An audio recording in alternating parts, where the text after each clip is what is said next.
రాబడికి మించిన ఖర్చు, ఎదుటివారిలా బ్రతకాలని కోరిక రెండూ ప్రమాదమే.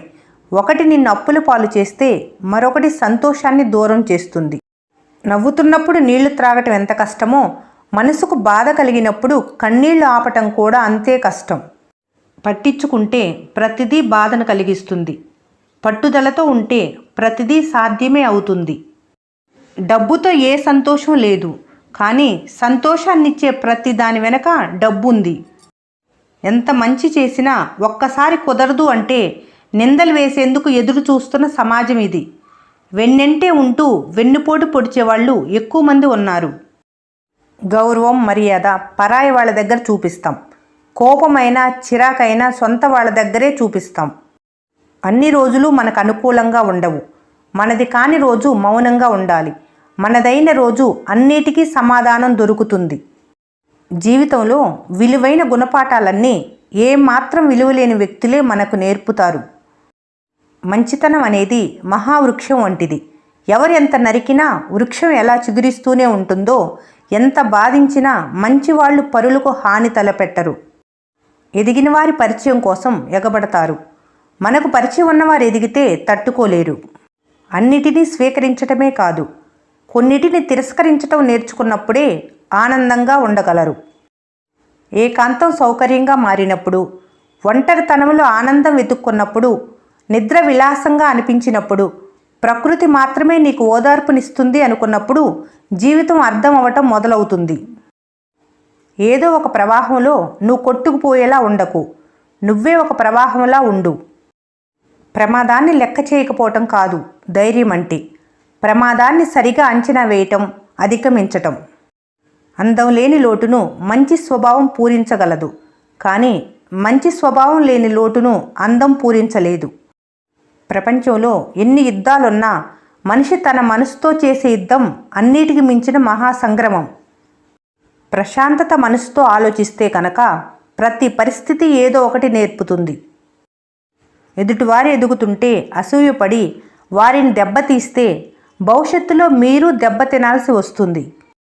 కొందరు ఎలా ఉంటారంటే, పక్కోడు బాధపడుతుంటే పైకి బాధ నటిస్తూ లోపల నవ్వుకుంటూ, ఎదుటివారు సంతోషంగా ఉంటే పైకి సంతోషపడుతూ లోపల కుళ్ళుకుంటారు.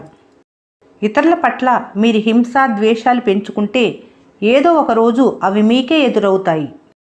నువ్వు చేసే మంచి పని ఏదైనా సరే, దాని ఫలితం జీవితంలో ఎప్పుడో ఒకప్పుడు నిన్ను తప్పకుండా వచ్చి చేరుతుంది. గెలుపు కోసం నిరంతరం శ్రమించేవారు లక్ష్యంపై గురి పెడతారు. గెలవలేని వారు గెలిచే వారిపై దృష్టి పెడతారు. ప్రయత్నం అన్నది విత్తనం లాంటిది. నాటుతూ ఉండు. చిగురిస్తే మానై పెరుగుతుంది, లేదంటే మన్నులో ఎరువుగా తయారవుతుంది.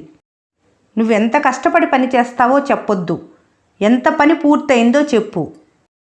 భరించటం తెలియకపోతే బంధాలను నిలుపుకోలేరు. తెగించటం తెలియకపోతే బాధల నుంచి బయటపడలేరు. నువ్వు నిజాయితీగా ఉంటే చాలామంది మిత్రులు నీతో ఉండకపోవచ్చు, కానీ ఖచ్చితంగా సరైన వ్యక్తులు నీకు మిత్రులుగా మిగులుతారు. ఒకరి గెలుపుని చూసి ప్రేరణ పొందితే ఆత్మవిశ్వాసం పెరుగుతుంది. అసూయ చెందితే అదే మీ బలహీనతగా మారుతుంది. గమ్యం చేరుకోవటానికి మార్గం కాదు, మనసుండాలి. పుస్తకాలను, స్నేహితులను చాలా ఆలోచించి ఎంచుకోవాలి. ఎందుకంటే వాటి ప్రభావం మీ జీవితాలపై ఉంటుంది.